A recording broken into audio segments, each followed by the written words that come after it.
Les élèves apprennent au sujet du cannabis par l'entremise du curriculum du ministère de l'Éducation, Éducation physique et santé.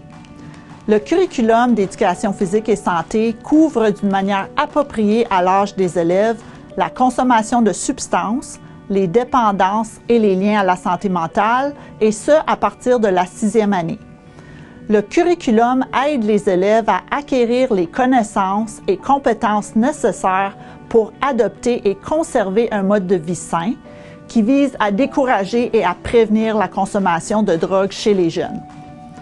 En particulier, les élèves apprennent comment la consommation de cannabis affecte le développement du cerveau, ce qui peut entraîner des problèmes de mémoire, de concentration, de pensée, de gestion des émotions et de prise de décision.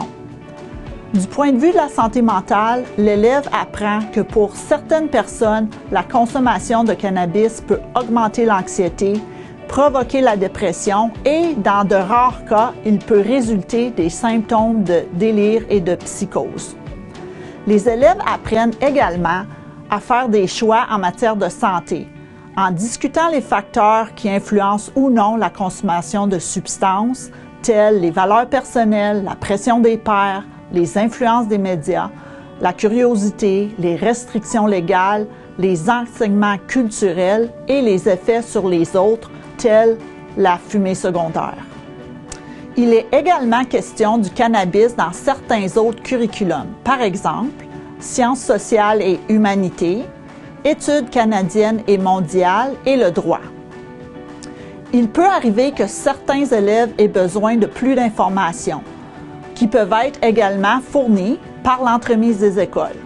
Par exemple, nous pouvons offrir des ateliers en salle de classe et certains élèves peuvent nécessiter un soutien au niveau de l'intervention précoce ou encore l'accès à un traitement, lesquels sont fournis en partenariat avec nos travailleurs sociaux, Maison Fraternité et Santé publique Ottawa. Pour tous les élèves âgés de moins de 19 ans, la possession de cannabis, sauf à des fins médicales avec une ordonnance d'un médecin, demeure illégale. Donc, si un élève est en possession de cannabis, cela aura une conséquence, comme pour l'alcool et les drogues illégales. En vertu de la législation en vigueur, il n'y a pas de suspension automatique pour diverses infractions, mais une suspension peut être envisagée pour un élève en possession de cannabis.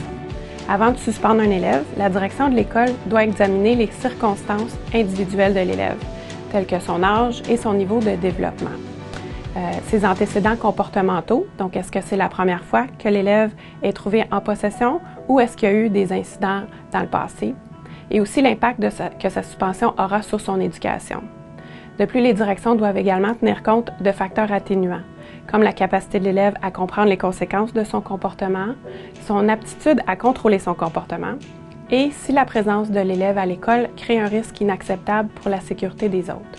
Donc, dans la pratique, les actions prises peuvent varier d'un élève à un autre. Quand la direction de l'école pense qu'un élève fait du trafic de cannabis, ce dernier doit être suspendu pour un maximum de 20 jours d'école, en attendant le résultat de l'enquête effectuée par la direction de l'école pour déterminer s'il convient de recommander au conseil scolaire de renvoyer l'élève. En déterminant la durée de la suspension et s'il convient de recommander le renvoi, la direction de l'école doit examiner les circonstances individuelles de l'élève et tenir compte des circonstances atténuantes encore une fois.